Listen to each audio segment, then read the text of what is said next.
Oi!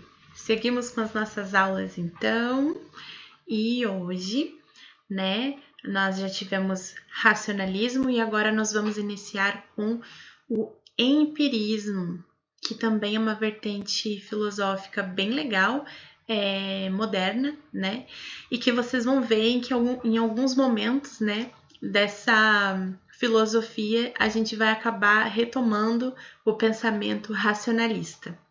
Então, bem-vindos mais uma vez, uma boa aula para todo mundo e vamos lá.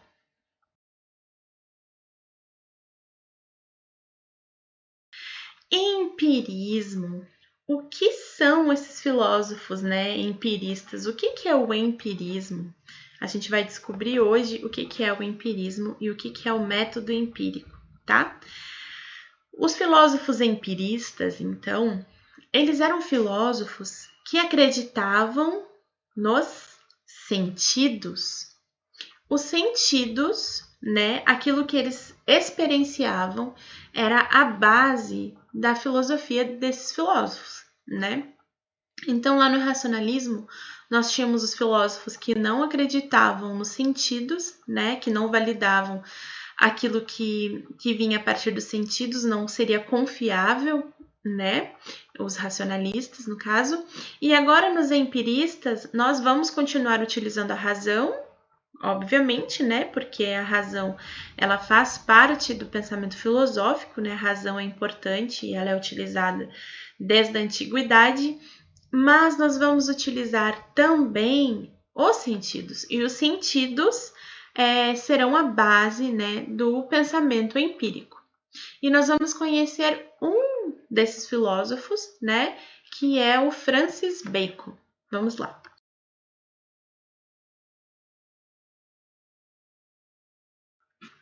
Certo. Dentro dessa filosofia, nós vamos estudar 3 filósofos: o Francis Bacon, o John Locke e o David Hume, Cada um desses filósofos terão uma visão acerca do empirismo e criarão, o seu método empírico, o seu método empírico, O Francis Bacon, ele tem o método dele, que é chamado empirismo indutivo, tá? Ele era um filósofo inglês de uma família nobre, certo? E ele criou esse método empírico, então, chamado empirismo indutivo. Ele era um filósofo da prática, Tudo que ele fazia, ele experienciava. Mas a diferença da filosofia do Francis Bacon, desse método dele, é que ele induzia as experimentações. Então, vejam, os filósofos empiristas, eles são filósofos importantes até os dias de hoje, e eles são muito influentes, os métodos deles, dentro das ciências, Então, a gente consegue até usar exemplos, mas eu vou usar mais para frente. Vamos entender o que é o empirismo indutivo aqui para eu não me perder no raciocínio.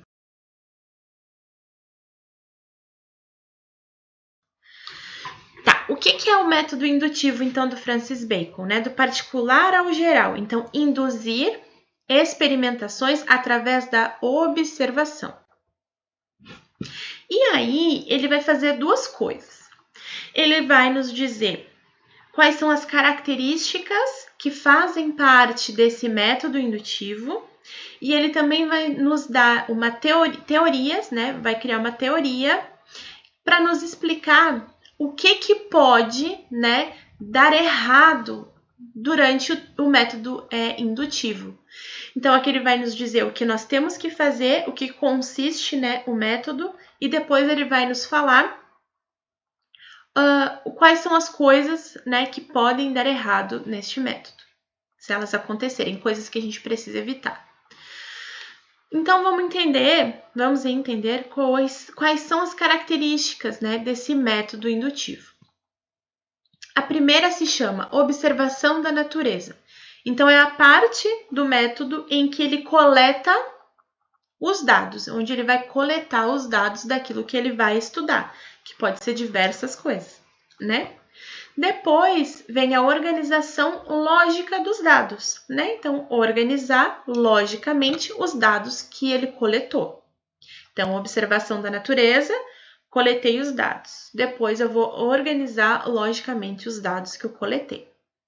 Depois vem a formulação de hipóteses. E por último, a comprovação dessas hipóteses. Essas são as características que fazem parte do método indutivo do Francis Bacon.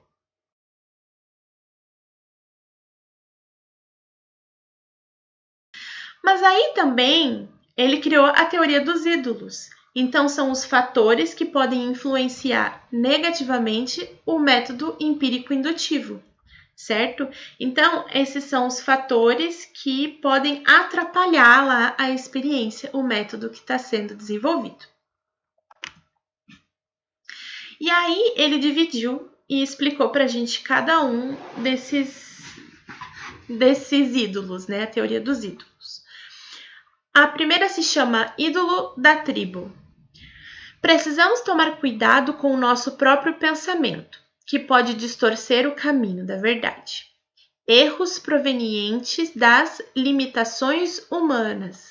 Então, ele está falando que nós temos que tomar cuidado com os nossos próprios pensamentos para que a gente não distorça o caminho da verdade, o caminho que a gente está construindo durante a experiência, durante o método. Por isso que ele fala, erros provenientes das limitações humanas. Depois nós temos o ídolo da caverna. Precisamos tomar cuidado com os nossos gostos pessoais, que podem nos prejudicar. A leitura tá maravilhosa hoje, né? Nos tornando parciais durante a pesquisa. Essa parte também tem a ver com características humanas, né? Então, coisas relacionadas a nós mesmos que pode atrapalhar durante a nossa pesquisa, o nosso método indutivo, né? Então, nós não podemos ser influenciados pelos nossos gostos pessoais, por coisas pré-estabelecidas por nós mesmos, né? Enfim, nós não podemos deixar que esse pessoal entre, né, durante o nosso método, né, enquanto nós estivermos desenvolvendo o método, porque isso também pode atrapalhar. Depois nós temos ídolo do mercado ou do foro. Precisamos utilizar uma linguagem científica específica para não nos confundirmos. Erros da linguagem. Bom, o Francis falava pra gente que nós precisamos usar uma linguagem técnica na hora de uma experiência, por exemplo. Vamos pensar assim, que nós estamos num laboratório. Num laboratório com diversas coisas, diversos elementos. E aí, esses elementos, eles não têm um nome. Eles não têm uma característica que difere um do outro, tá? E aí eu tô fazendo uma experiência onde eu preciso usar soro fisiológico e aí eu quero pedir soro fisiológico, mas ele não tem esse nome, né? Então eu vou chamar tudo de o coisinho, aqui, o coisinho. Aí eu vou pedir para uma pessoa, me alcança o coisinho. Aquele coisinho. E aí, ao invés de me alcançarem soro, me alcança um ácido. Já pensou o estrago? Eu estava esperando um soro fisiológico e me alcança um produto corrosivo, por exemplo, né? Então, ele dizia que era muito importante, né? As coisas terem os seus nomes, né? Que termos serem construídos, serem utilizados. Tudo isso faz parte do método e faz parte e ajuda fazendo com que as coisas aconteçam de forma fluida e de forma correta, né? Então, ter uma linguagem técnica, né? Então, nós possuirmos uma linguagem técnica dentro das áreas, né? Isso difere as áreas e faz com que pessoas daquelas áreas se entendam, por exemplo, né? Então, eu uso termos dentro da filosofia que não são utilizados, por exemplo, na engenharia, ou são utilizados termos na matemática que não são utilizados na enfermagem, entende? Então, esses termos ajudam aquele contexto, aquele grupo a se compreender, né? As pessoas se compreendem e a experiência ela flui de forma legal, né? E por último, então, nós temos o ídolo do teatro. Precisamos tomar cuidado com pensamentos filosóficos do passado, onde muitos não se comprometem com a busca pela verdade. Aqui a gente pode trazer para um pensamento sofista, por exemplo, que eram filósofos clássicos que não buscavam uma verdade, né? Ele fala para a gente fugir desses pensamentos, né? Então, vejam só, os filósofos empiristas, vejam como eles são importantes aqui, né? Eles trazem uma nova perspectiva para a filosofia, uma nova perspectiva para a racionalidade também, né? Então, eles não acreditam naquele pensamento filosófico racionalista, né? Que parte das ideias inatas. Eles acreditam numa filosofia que parte da experimentação, né? Que parte de experienciar coisas, né? E o Francis Bacon, ele traz várias características legais. Bom, ele nos fala do método indutivo, ele criou um método, né? Um método onde ele induzia as experiências, né? Mas ele criou um método, nos dá as características e cria uma teoria falando de erros, né? Erros que vem, né, do humano, né, que está relacionado ao ser humano. Então, esses erros, eles estão em nós mesmos. Então, esses erros, eles contêm em mim. Então, enquanto eu estou em uma experiência, eu mesma poderia sabotar o que eu estou construindo, né? E ele nos explica tudo isso. Então, é muito interessante o pensamento empírico, né? Tem uma historinha do Francis Bacon que é a seguinte: ele trabalha com o método de indução, então ele induzia as experiências e observava, coletava dados e tudo mais, aquilo que nós já vimos ali nas características do método empírico, né, do método indutivo. Aí dizem que uma vez ele morava num lugar muito frio, mas ele foi por um lugar muito frio que estava fazendo muito, muito, muito frio, muita neve, para observar um congelamento de um frango, de uma galinha. Então ele colocou a galinha lá, não sei se viva, não sei se morta, essa história, esse detalhe eu já não sei, né? Colocou ela lá fora e foi observar, né, esta galinha, o congelamento dela. Então todos os dias ele ficava muito tempo na neve, no frio, observando o congelamento desta galinha. Aí observou, fez lá a experiência dele, mas depois disso, o que aconteceu? Ele adoeceu. Então, ele adoeceu, ele pegou uma pneumonia enquanto ele estava fazendo ali, estava na prática, né, do seu método indutivo. Então, ele morreu de pneumonia por observar o congelamento de um frango, né?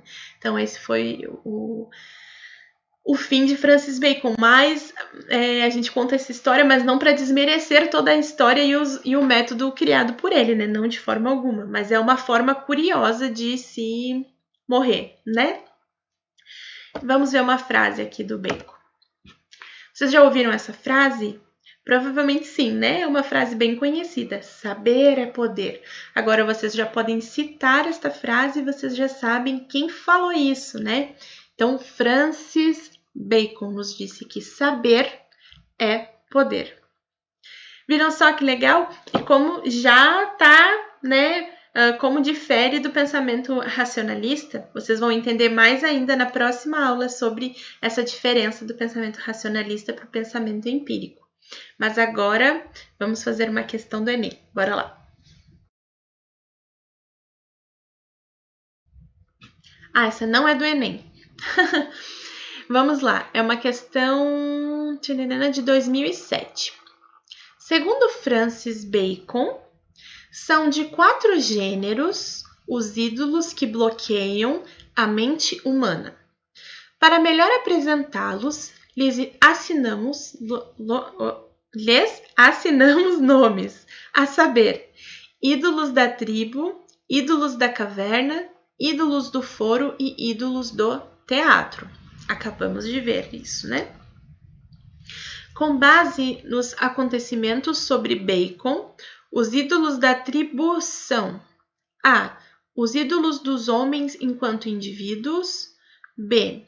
Aqueles provenientes do intercurso e da associação recíproca dos indivíduos. C. Aqueles que imigraram para o espírito dos homens por meio das diversas doutrinas filosóficas. D. Aqueles que chegam ao espírito humano por meio de regras viciosas de demonstração. E E. Aqueles fundados na própria natureza humana. Pausem o vídeo e tentem resolver essa questão. Vamos lá.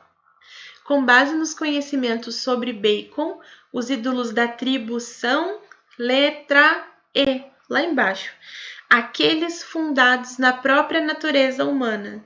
Vocês perceberam, né, que enquanto nós estávamos falando dos ídolos da tribo, os erros, né, que poderiam acontecer durante o método indutivo estavam relacionados a várias questões humanas, né? Várias questões do ser humano ali, né? Que poderiam interferir no método. Então, a resposta certa aqui é a resposta E.